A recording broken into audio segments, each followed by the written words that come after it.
Hi, hello everyone. It's me, CS Sanjay, your faculty for auditing and SF. So today, when I was just scrolling through the Instagram, I saw a good post. It was saying something like this: when you keep doing what you enjoy, the time flies and you forget to notice the clock. And if you're keeping on glancing at the clock, that means you are not doing something that you enjoy. So my goal today in this particular video is to make you forget completely about the clock, because learning should be always engaging and not dragging, right? Yes. So today let's start essay 265 without wasting much time. Communicating deficiencies in internal control with TCWG and management. See, in the previous video, essay 260, we have already discussed communication with the TCWG. So in essay 260, whatever is said in the essay 260, we need to communicate only with the TCWG. Right now, we are going to learn essay 265. Here, we need to communicate both to management as well as TCWG. So what are we supposed to communicate? We need to communicate the deficiencies in internal control. We need to communicate the deficiencies in internal control. Am I clear to you? So once again, I'm saying essay 260, you need to communicate only with the TCWG. Essay 265, you need to communicate with the TCWG as well as with the management. Sir, what are you going to communicate? Deficiencies in internal control. So the very first thing what we are going to discuss right now is what is deficiencies in internal control. So deficiencies means either the control which is necessary to prevent, detect, correct the misstatement is missing. That means there is no control, absence of control. The control which is necessary to prevent, detect, correct the misstatement itself is missing. Or the control is designed in such a way that it is unable to prevent, detect, or correct the misstatement. Means control is there, but it is not able to prevent the mistake, detect the misstatement, or correct the misstatement. That means failure of control. Am I clear to you? Fine. So what is deficiencies in control? Either the control itself is absent or the control is there but it is not operating effectively. Failure of control. Sir, when will we call a deficiency a significant deficiency? When will we attach this word significant with the term deficiency? When will we call a deficiency a significant deficiency? We will only call those deficiency a significant deficiency when in auditor's professional judgment needs attention of TCWG.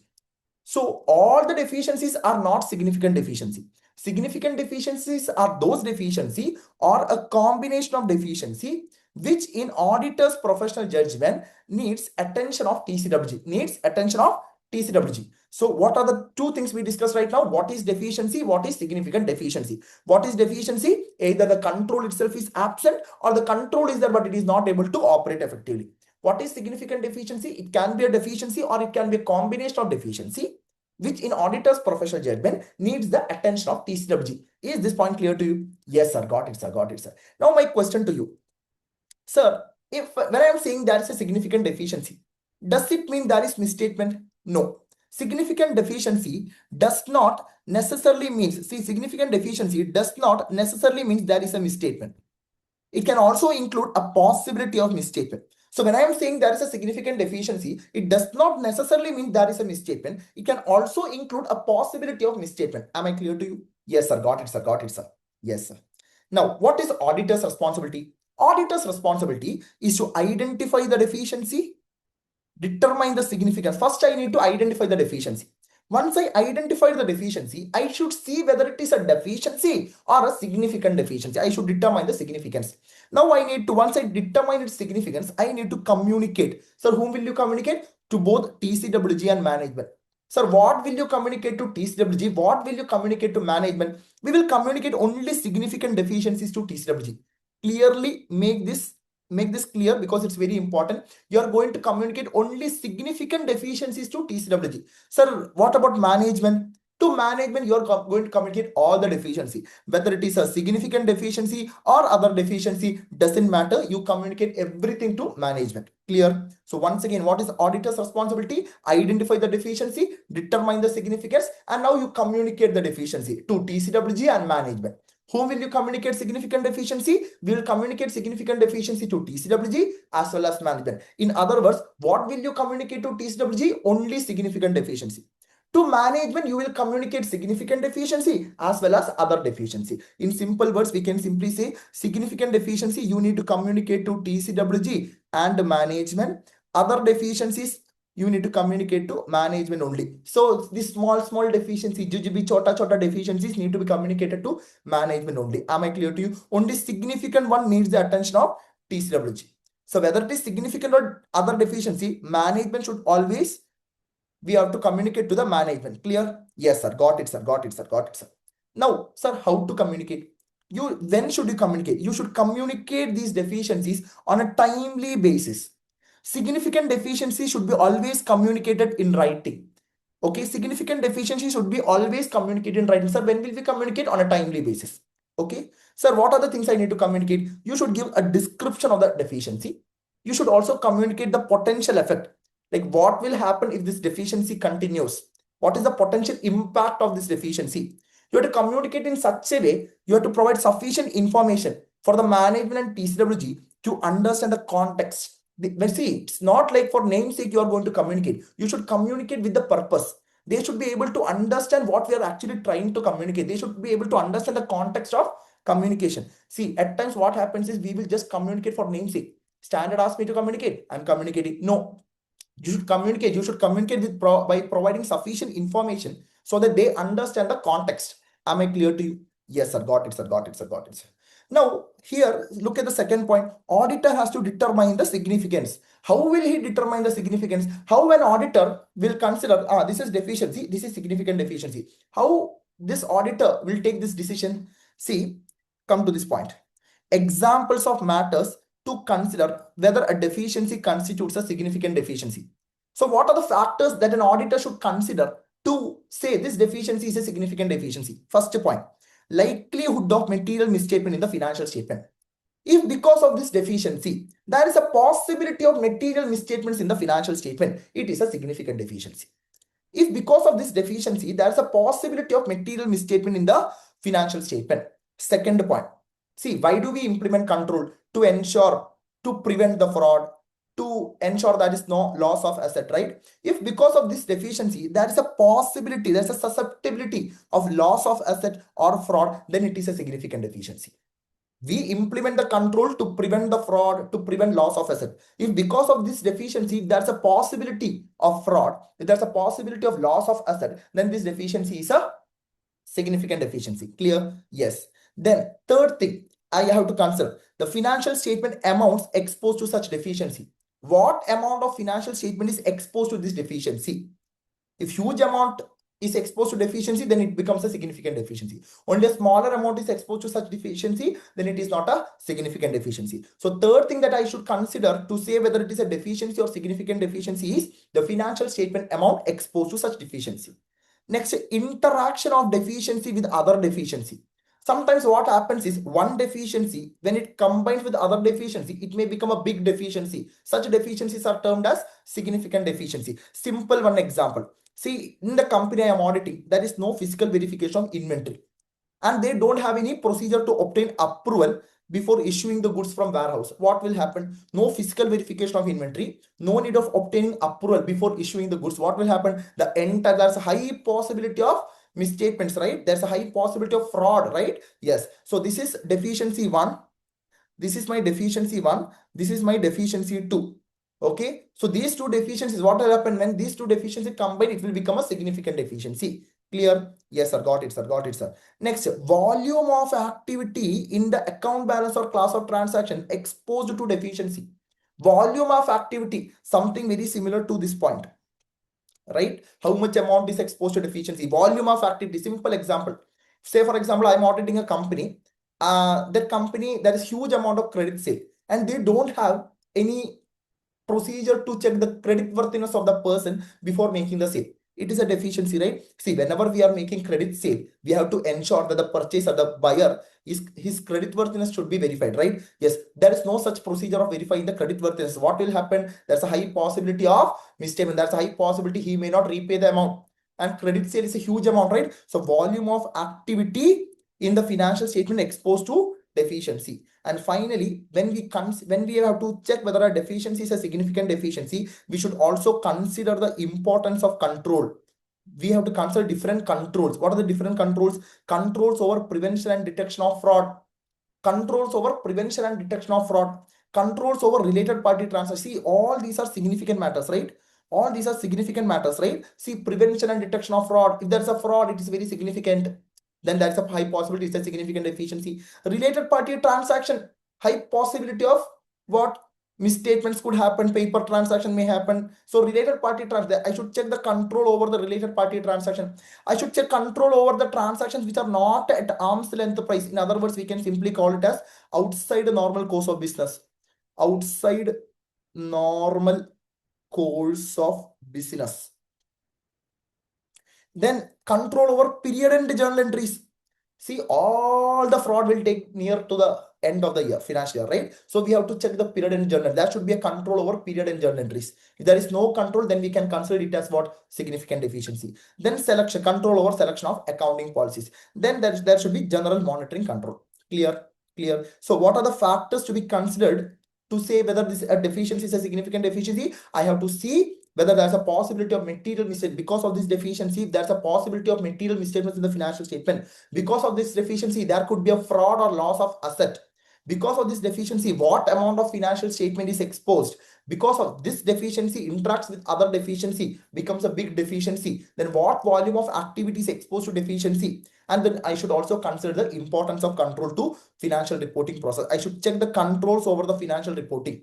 I should check the control over financial reporting. What are the different controls over financial reporting? Control over prevention and detection of fraud, control over related party transaction, controls over transaction not at arm's length price, control over the period and journal entries, control over the selection of accounting policies, and general monitoring control. Am I clear to you? Then comes the next very important question. What are the indicators of significant deficiency? What are the indicators? If these things if we identify these things within the entity we are auditing, we can come to a conclusion there is a high possibility of significant deficiency. These are indicators of significant deficiency. What are the indicators? First indicator, absence of risk assessment process within the entity. It is not a risk assessment procedure, it is a risk assessment process. Absence of risk assessment process. Company doesn't have any procedure to assess their risk. That means that's a significant deficiency. Evidence of ineffective risk. There is a risk assessment process, but it is ineffective. Try to understand the difference between first point and second point. First point, there is no risk assessment process. Second point, there is a risk assessment process, but it is very ineffective. It is very ineffective. Am I clear to you? Yes, sir. Got it, sir. Third one, the risk assessment process is very, very effective. It is able to identify the risk, but we fail to give effective response to the risk identified. These 3 points are interrelated. Try to understand. First point, there is no risk assessing process. Second one, there is a risk assessment process, but it is very ineffective. Third one, sir, our risk assessment process is effective. It is assessing a lot of risk, but we are not responding to the risk. See, what is the point of identifying the risk without responding? If you identify some risk, you have to respond, right? Simple, say for example, you identify auditing is very difficult for you. Auditing is very difficult to memorize. So you need to respond. How will you respond? You will buy my class, right? You will start attending focus class. You will start watching the YouTube videos. You will work more harder, right? Yes. So you have to give response to the risk identified. In our example, in our case, the company, there is evidence that there is ineffective response to the risk identified. Am I clear to you? Yes, sir. Got it, sir. Next, management's inability to oversee the FS preparation. Management is not at all overseeing the financial statement preparation. It is an indication of significant deficiency. Next, material misstatement detected by audit procedures, not prevented, detected, or corrected by, this is D, okay, not prevented, detected, corrected by entities internal control. Auditor's audit procedure has detected some material misstatement which company's internal control is not able to detect. That means the control is waste, pakka waste, right? Yes, that is also an example for what? Significant deficiency. Try to understand what are the last 5 points. First point, let it be there. First, let's discuss last 5 points. First, there is no risk assessment process. Sir, there is a risk assessment process, but it is very ineffective. Sir, risk assessment process is effective, sir. We are identifying all the risks, sir, but our response is very ineffective. Third one, fourth one, management is not able to oversee the FS preparation. And there are certain material misstatement detected by the auditor's procedure, which is not detected by the control. Am I clear to you? Yes, sir. Got it, sir. Next one, ineffective control environment is also an example for indicator of significant deficiency. The control environment, the environment which is built by the management within the entity. Who is responsible for this control environment? Management and TCWG, right? They have built an ineffective control environment. Can you tell some? See, this question can be asked in the exam. What are the examples of ineffective control environment? Examples of ineffective control environment. This can be asked in the exam. What are the examples of ineffective control environment? See, management themselves are committing fraud and it is not detected by internal control.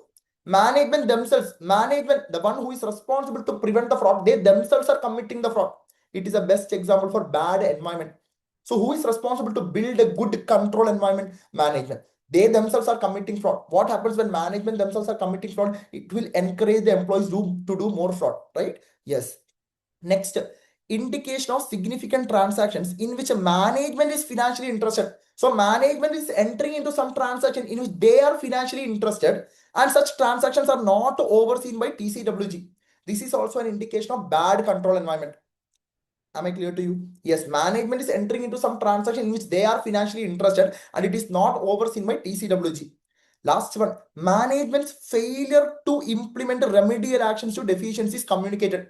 We have already communicated some deficiency, but management here from this year left with this year. So they are not taking any remedial action. They are not at all. They failed to take the action against the deficiencies communicated. These are the three examples of bad control environment. These are the examples of ineffective control environment. Very, very important point. So see, what are the indicators of significant deficiency? Risk assessment process, not at all. Risk assessment process is there, but it is ineffective. Sir, risk assessment process super, sir, but we are failing to provide good response to the risk identified. Then management's failure to oversee the FS preparation. Then certain material misstatements detected by the audit procedure, not detected by entities internal control. Then what? Ineffective control environment. What are the three examples of ineffective control environment? Management themselves are committing fraud. Management is entering into some transaction in which they are financially interested, and TCWG is not at all overseeing such transaction. And management's failure to take remedial action against the deficiencies communicated. Am I clear to you? Yes, sir. Yes, sir. Yes, sir. Last topic of this essay 265. See, sometimes what happens is when auditor communicates the deficiencies of internal control with the management and TCWG, they may sometimes think like it is my duty to communicate the what deficiencies. My sole objective is to communicate. My sole objective is to express opinion on effectiveness of internal control. See, try to understand the situation. What happens is when auditor is communicating the deficiencies of internal control to TCWG and management, they may sometimes think like it is auditor's duty to express opinion on effectiveness of internal control. So we have to clearly tell them that the purpose of audit is just to express opinion on financial statement. The purpose of audit is not to express opinion on effectiveness of internal control. I am here not to express the effectiveness of internal control. Then one more thing, when I am auditing, definitely I will consider the internal controls. And whatever little thing that I have already communicated to you, it is limited to those deficiencies which I have identified during the audit. Very, very important point.